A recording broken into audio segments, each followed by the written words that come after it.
Assalomu alaykum hammaga. Bugun sizlar bilan chechevitsa sho'rva qilishni o'rganamiz.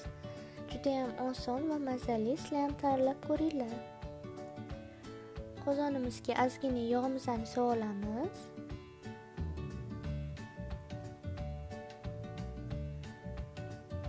Yarimta katta piyoz bo'lsa, yarimini solasizlar. Agar kichkina bo'lsa, hammasini so'rasizlar. Men yarimta soldim.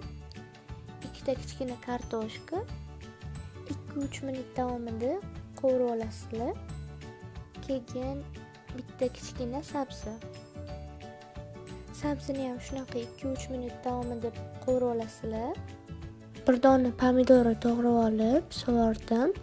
Pomidor bilan tomat pastasi ham qo'shsanglar bo'ladi. Tabiiy ko'ra tuz va ozgina paprika qo'shdim. Paprika rang beradi.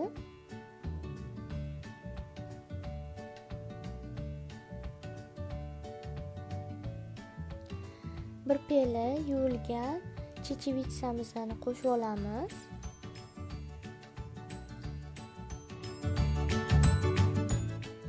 Qaynagan suvimizni qo'shib olamiz. Bu ovqat 3-4 kishiga loyiq qilingan. Agar ko'proq odam bo'lsa, shu masallarni 2 baravar yoki 3 baravar ko'paytirsangiz bo'ladi. 15 minutdan keyin lavr yaprog'imizni sovuramiz.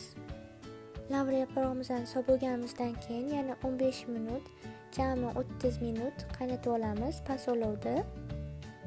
Lavr yaprog'imizni olib tashlaymiz. Blender qilganimizda o'tkir maza bo'lib ketmasligi uchun ikkita katta qoshiq smetanamizni sog'olamiz.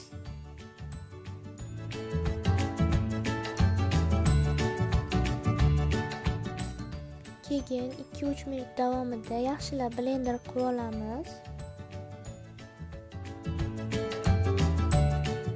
Mana chechevitsa sho'rvamiz ham tayyor bo'ldi.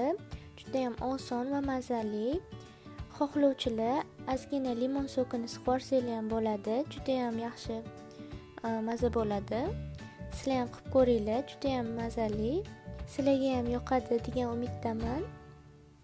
Hammaga rahmat, sog' omon bo'linglar.